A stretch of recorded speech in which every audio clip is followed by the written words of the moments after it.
হরে কৃষ্ণ। সুধী ভক্তবৃন্দ, আগামী ১৩ই ফেব্রুয়ারি ২০২৬ শুক্রবার ফাল্গুন মাসের কৃষ্ণপক্ষের শ্রী শ্রী বিজয়া একাদশী ব্রত। তবে সারা পৃথিবীর অল্প কিছু স্থানে এই একাদশী ব্রত ১২ তারিখ পালিত হবে। আজকের এই ভিডিওতে বর্ণনা করব এই বিজয়া একাদশী ব্রত মাহাত্ম্য কথা, সারা পৃথিবীতে কখন কোথায় একাদশী ব্রত পালিত হবে, একাদশীর তারিখগুলো, পাশাপাশি পালনের সময়গুলো প্রদান করব এবং একাদশী ব্রতের পারণ মন্ত্র, সংকল্প মন্ত্র সেটা প্রদান করব। এই একাদশী ব্রত খুবই গুরুত্বপূর্ণ। এই একাদশী ব্রত স্বয়ং ভগবান রামচন্দ্র পালন করেছিলেন। সীতাদেবীকে উদ্ধার করার জন্য, লঙ্কাকে অসুরমুক্ত করার জন্য ভগবান শ্রীরামচন্দ্র এই একাদশী ব্রত পালন করেছিলেন। যদিও ভগবান রামচন্দ্রের এই একাদশী ব্রত পালন করার কোনো দরকার নেই, কারণ তিনি হচ্ছেন স্বয়ং ভগবান, কিন্তু তথাপি এই জড়জগতের মানুষদেরকে শিক্ষা দেওয়ার জন্য তিনি স্বয়ং এই একাদশী ব্রত পালন করেছিলেন। কারণ তিনি হচ্ছেন মর্যাদা পুরুষোত্তম ভগবান শ্রীরাম। তিনি হচ্ছেন একজন আদর্শ রাজা। তিনি যদি পালন করেন, জনসাধারণ বা প্রজাগণ তাকে অনুসরণ করবেন। তাই তিনি এই একাদশী ব্রত পালন করেছিলেন। এই একাদশীর মাহাত্ম্য খুবই সুন্দর। আপনারা এই একাদশীর মাহাত্ম্য অবশ্যই শুনবেন। সেই একাদশী ব্রত মাহাত্ম্য শোনার মাধ্যমেও অনেক পুণ্যফল লাভ হয়। একাদশী ব্রত কিভাবে পালন করতে হয় আশা করি সকলেরই জানা আছে, তাই আমি আলাদা করে আর বলছি না, কারণ বলতে গেলে ভিডিও বড় হয়ে যাবে। এরপরেও যদি কেউ না জেনে থাকেন, তারা ভিডিওর নিচে কমেন্ট করবেন, আমি লিখে সুন্দরভাবে আপনাকে শিখিয়ে দেব যে কিভাবে এই একাদশী ব্রত পালন করতে হয়। তো কথা না বাড়িয়ে শুরু করছি বিজয়া একাদশী ব্রত মাহাত্ম্য কথা। স্কন্দ পুরাণে এই একাদশীর মাহাত্ম্য এইভাবে বর্ণিত রয়েছে। মহারাজ যুধিষ্ঠির শ্রীকৃষ্ণকে বললেন, হে বাসুদেব, ফাল্গুন মাসের কৃষ্ণপক্ষের একাদশীর মাহাত্ম্য অনুগ্রহ করে আমাকে বলুন। তদুত্তরে শ্রীকৃষ্ণ বললেন, হে যুধিষ্ঠির, এই একাদশী বিজয়া নামে পরিচিত। এই একাদশী সম্পর্কে দেবর্ষি নারদ স্বয়ম্ভু ব্রহ্মাকে জিজ্ঞাসা করেছিলেন। তিনি এই প্রসঙ্গে যা বলেছিলেন তা আমি তোমাকে বলছি। এই পবিত্র পাপ বিনাশকারী ব্রত মানুষকে জয় দান করে বলে এই একাদশীর নাম বিজয়া। পুরাকালে শ্রীরামচন্দ্র 14 বছরের জন্য বনে গিয়েছিলেন। সীতা ও লক্ষ্মণের সঙ্গে তিনি পঞ্চবটী বনে বাস করতেন। সেই সময় লঙ্কাধিপতি রাবণ সীতাদেবীকে হরণ করেন। সীতার অনুসন্ধানে রামচন্দ্র চতুর্দিকে ভ্রমণ করতে থাকেন। তখন মৃতপ্রায় জটায়ুর সাথে তার সাক্ষাৎ হয়। জটায়ু রাবণের সীতাহরণের সমস্ত ঘটনা রামচন্দ্রকে জানিয়ে মৃত্যুবরণ করেন। এরপর সীতা উদ্ধারের জন্য বানররাজ সুগ্রীবের সাথে তিনি বন্ধুত্ব স্থাপন করেন। ভগবান রামচন্দ্রের কৃপায় হনুমান লঙ্কায় গমন করেন। সেখানে অশোকবনে সীতাদেবীকে দর্শন করে শ্রীরামচন্দ্র প্রদত্ত অঙ্গুরীয় তাকে প্রদান করেন। ফিরে এসে শ্রীরামচন্দ্রের কাছে লঙ্কার সমস্ত ঘটনা ব্যাখ্যা করেন। হনুমানের কথা শুনে রামচন্দ্র সুগ্রীবের পরামর্শে সমুদ্রের তীরে যান। সেই দুস্তর সমুদ্র দেখে তিনি লক্ষ্মণকে বলেন, হে লক্ষ্মণ, কিভাবে এই অগাধ সমুদ্র পার হওয়া যায় তার কোনো উপায় খুঁজে পাচ্ছি না। উত্তরে লক্ষ্মণ বললেন, হে পুরুষোত্তম, সর্বজ্ঞাতা আদি দেব আপনি, আপনাকে আমি কি উপদেশ করব? তবে বগদাল্লভ নামে এক মুনি এই দ্বীপে বাস করেন। এখান থেকে 4 মাইল দূরে তার আশ্রম। হে রাঘব, আপনি সেই প্রাচীন ঋষিশ্রেষ্ঠকে এর উপায় জিজ্ঞাসা করুন। লক্ষ্মণের মনোরম কথা শুনে তারা সেই মহামুনির আশ্রমে উপনীত হলেন। ভগবান রামচন্দ্র ভক্তরাজ সেই মুনিকে প্রণাম করলেন। মুনিবর শ্রী রামচন্দ্রকে পুরাণ পুরুষ বলে জানতে পারলেন। আনন্দ ভরে জিজ্ঞাসা করলেন, হে রামচন্দ্র, কি কারণে আপনি আমার কাছে এসেছেন? কৃপা করে আমাকে বলুন। শ্রী রামচন্দ্র বললেন, হে মুনিবর, আপনার কৃপায় সৈন্যসহ আমি এই সমুদ্রের তীরে উপস্থিত হয়েছি।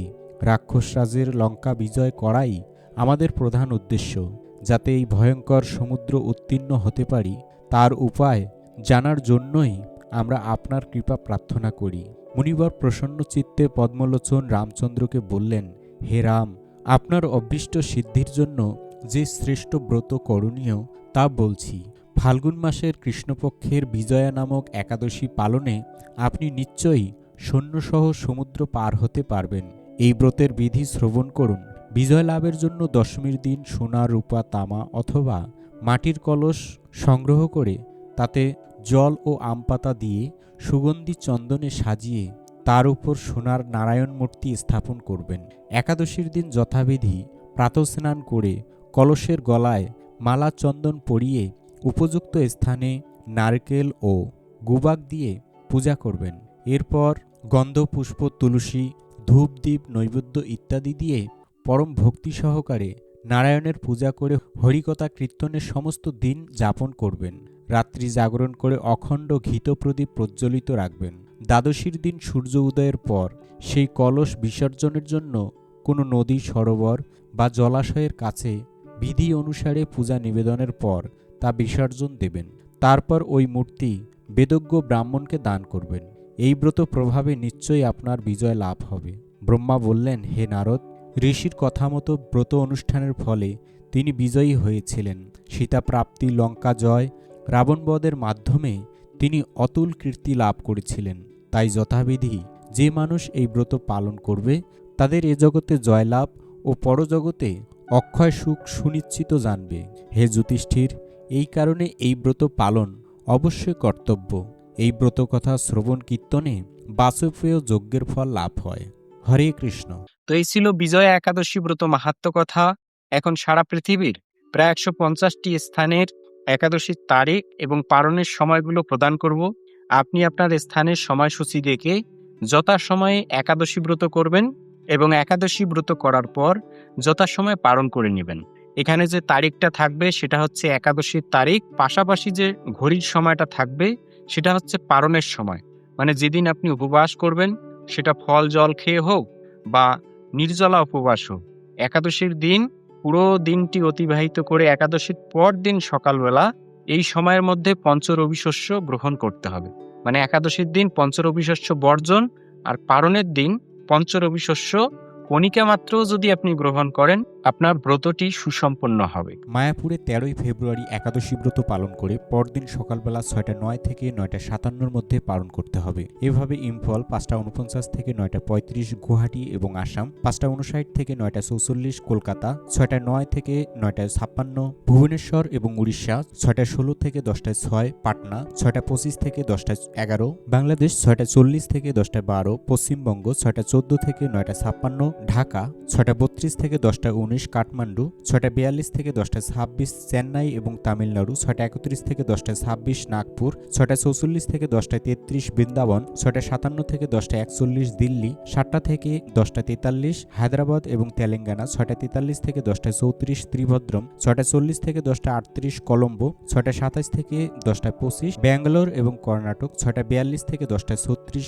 মুম্বাই এবং মহারাষ্ট্র 7:07 থেকে 10:57, আহমেদাবাদ 7:12 থেকে 11টা, উদমপুর 7:14 থেকে 10:53, উত্তরপ্রদেশ 6:44 থেকে 10:29, পুনে 7:02 থেকে 10:53, বিহার 6:23 থেকে 10:08, ঝাড়খণ্ড 6:21 থেকে 10:08, ছত্তিশগড় 6:33 থেকে 10:22, শিলং এবং মেঘালয় 5:58 থেকে 9:43, মণিপুর 5:49 থেকে 9:35, মিজোরাম 5:51 থেকে 9:38, সিকিম 6:14 থেকে 9:58, আগরতলা এবং ত্রিপুরা 5:58 থেকে 9:45, নাগাল্যান্ড 5:48 থেকে 9:33, অরুণাচল প্রদেশ 5:54 থেকে 9:38, উত্তরাখণ্ড 6:54 থেকে 10:36, হিমাচল প্রদেশ 7:04 থেকে 10:45, পাঞ্জাব 7:10 থেকে 10:51, হরিয়ানা 7:04 থেকে 10:47, রাজস্থান 7:11 থেকে 10:56, গুজরাট 7:16 থেকে 11:03, কেরালা 6:44 থেকে 10:40, মধ্যপ্রদেশ 6:49 থেকে 10:36,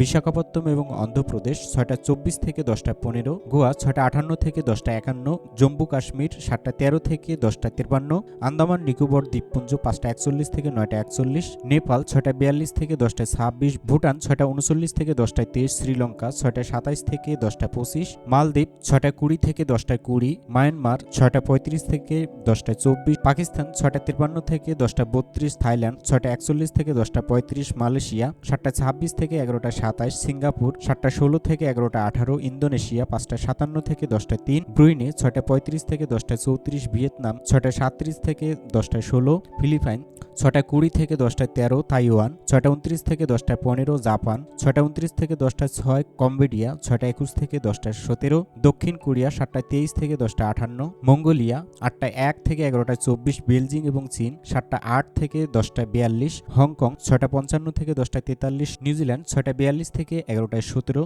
অস্ট্রেলিয়া, 6:35 থেকে 11:03 সাইপ্রাস, 6:33 থেকে 10:11 রাশিয়া, 7:56 থেকে 11:08 ফিনল্যান্ড, 8:01 থেকে 11:03 সুইডেন, 7:26 থেকে 10:30 নরওয়ে, 7:57 থেকে 11টা ইউক্রেন, 7:11 থেকে 10:32 ডেনমার্ক, 7:36 থেকে 10:48 গ্রিস, 7:16 থেকে 10:51 রোমানিয়া, 7:17 থেকে 10:45 পোল্যান্ড, 6:53 থেকে 10:11 হাঙ্গেরি, 6:51 থেকে 10:15 ক্রোয়েশিয়া, 7টা থেকে 10:27 স্লোভাকিয়া, 7টা থেকে 10:24 অস্ট্রেলিয়া, 7:03 থেকে 10:27 চেক রিপাবলিক, 7:15 থেকে 10:36 মিশর, 6:35 থেকে 10:18 নাইজেরিয়া, 6:49 থেকে 10:45 লিবিয়া, 7:51 থেকে 11:31 কঙ্গো, 6:05 থেকে 10:10 সার্বিয়া, 6:40 থেকে 10:08 গায়ানা, 6:09 থেকে 6:34 ইটালি, 7:07 থেকে 10:38 জার্মানি, 7:24 থেকে 10:42 মাল্টা, 6:50 থেকে 10:27 ফ্রান্স, 8টা থেকে 11:23 সুইজারল্যান্ড, 7:36 থেকে 11:01 মালি, 6:54 থেকে 10:34 দুবাই এবং আবুধাবি, 6:56 থেকে 10:40 সৌদি আরব, 6:24 থেকে 10:14 বাহরাইন, 6:14 থেকে 9:59 কুয়েত, 6:28 থেকে 10:11 কাতার, 6:09 থেকে 9:55 ওমান, 6:40 থেকে 10:27 জর্ডান, 6:19 থেকে 10টা লেবানন, 6:23 থেকে 10:02 সুদান, 6:15 থেকে 10:07 ইথিওপিয়া, 6:44 থেকে 10:40 উগান্ডা, 7টা থেকে 11:02 মরিশাস, 6টা থেকে 10:16 পূর্ব আফ্রিকা, 6:24 থেকে 10:29 সাউথ আফ্রিকা, 5:35 থেকে 9:58 কুর্দিস্তান, 6:53 থেকে 10:30 ইরাক, 6:47 থেকে 10:26 নেদারল্যান্ড, 7:58 থেকে 11:16 বেলজিয়াম, 7:56 থেকে 11:16 স্পেন, 8:09 থেকে 11:34 পর্তুগাল, 7:28 থেকে 10:34 লন্ডন, 7:16 থেকে 10:34 আয়ারল্যান্ড, 7:45 থেকে 10:34 ব্রাজিল, 7:07 থেকে 8:34 আর্জেন্টিনা, 6:26 থেকে 8:34 চিলি, 7:17 থেকে 7:34 যে সমস্ত স্থানে 12ই ফেব্রুয়ারি একাদশী ব্রত পালিত হবে সেই সমস্ত স্থানে একাদশীর পর দিন সকালবেলা এই সময়ের মধ্যে পালন করতে হবে। পেরু 10:22 থেকে 10:32 নিউ ইয়র্ক, 10:22 থেকে 10:24 কানেকটিকাট, 10:22 থেকে 10:26 নিউ জার্সি, 10:22 থেকে 10:26 ওয়াশিংটন, 10:22 থেকে 10:35 নর্থ ক্যারোলিনা, 10:22 থেকে 10:45 মন্ট্রিয়াল, 10:22 থেকে 10:25 টরন্টো, 10:22 থেকে 10:47 অটোয়া, 10:22 থেকে 10:33 জর্জিয়া, 10:22 থেকে 10:58 ফ্লোরিডা, 10:22 থেকে 10:52 কলম্বিয়া, 10:22 থেকে 10:32 ম্যানিটোবা, 9:22 থেকে 11:06 টেনেসি, 9:22 থেকে 10:10 মিশিগান, 10:22 থেকে 11:12 ডালাস এবং টেক্সাস, 9:22 থেকে 10:51 মেক্সিকো, 9:22 থেকে 10:55 শিকাগো, 9:22 থেকে 10:19 অন্টারিও, 10:22 থেকে 11:11 সাসকেচুয়ান, 9:22 থেকে 11:42 ব্রিটিশ কলাম্বিয়া, 7:43 থেকে 10:57 অ্যালবার্টা, 8:22 থেকে 11:25 ক্যালিফোর্নিয়া, 7:22 থেকে 10:25 সান ফ্রান্সিসকো, 7:22 থেকে 10:36 ওয়াশিংটন, 7:22 থেকে 10:34। তো এই ছিল সারা পৃথিবীর প্রায় 150টি স্থানের একাদশীর তারিখ এবং পালনের সময়গুলো। এখন একাদশী ব্রতের পারণ মন্ত্র এবং সংকল্প মন্ত্র প্রদান করছি। একাদশী ব্রতের সংকল্প মন্ত্র। একাদশম নিরাহার স্থিতা অহম অপরে হহানি ভক্সামি পুণ্ডরিকাক্ষ শরণম মে ভবাচ্যুত। এই মন্ত্র বলে সংকল্প করতে হয়। একাদশী ব্রতের পারণ মন্ত্র। অজ্ঞান তিমি রান্ধস্য ব্রতে না নেব কেশব প্রসিদ সুমুখনাথ জ্ঞানদৃষ্টি প্রদভব। এই মন্ত্র বলে পালন করতে হয়। সাধারণত ভক্তরা প্রতিদিন প্রসাদ গ্রহণের সময় এই মন্ত্রটি বলে থাকেন, তাই একাদশী ব্রতের পালনের সময় এই মন্ত্রটিও বলতে পারেন। সেটি হচ্ছে মহাপ্রসাদ সেবন মন্ত্র। মহাপ্রসাদে গোবিন্দে নাম ব্রহ্মণী বৈষ্ণবে স্বল্প পূর্ণ বতাং রাজন বিশ্বাস্য নৈব জায়তে শরীর অবিদ্যা জাল জরে ইন্দ্রিয় তাহে কাল। জীবে ফেলে বিষয় সাগরে তার মধ্যে জিহ্বাবতী লোভময় সুদূরমতি তাকে জেতা কঠিন সংসারে। কৃষ্ণ বড় দয়াময় করিবারে জিহ্বা জয় সপ্রসাদ অন্ন দিলা ভাই সেই প্রসাদ অন্ন অমৃত পাও রাধা কৃষ্ণ গুণ গাও প্রেমে ডাক ও চৈতন্য নিতাই। জয় শ্রীকৃষ্ণ চৈতন্য প্রভু নিত্যানন্দ শ্রী অদ্বৈত গদাধর শ্রীবাসাদি গৌর ভক্তবৃন্দ। হরে কৃষ্ণ কৃষ্ণ কৃষ্ণ হরে হরে, হরে রাম রাম রাম হরে হরে। তো এই ছিল আজকের ভিডিওর বিষয়। এরকম নতুন নতুন ভিডিও সবার আগে পেতে এই বঙ্কুবিহারী টিভি চ্যানেলটি সাবস্ক্রাইব করুন এবং সাবস্ক্রাইবের পাশে থাকা বেল আইকনে ক্লিক করে অল বাটন সিলেক্ট করে দিয়ে রাখুন, যার মাধ্যমে আমি যখনই কোনো নতুন ভিডিও আপলোড করব সেই ভিডিওর নোটিফিকেশন আপনার কাছে চলে যাবে। ভিডিওতে লাইক দিবেন এবং সনাতনী বন্ধুদের কাছে শেয়ার করবেন, যেন তারাও এই বিষয়টি সম্পর্কে জেনে সুন্দরভাবে একাদশী ব্রত পালন করতে পারে। হরে কৃষ্ণ।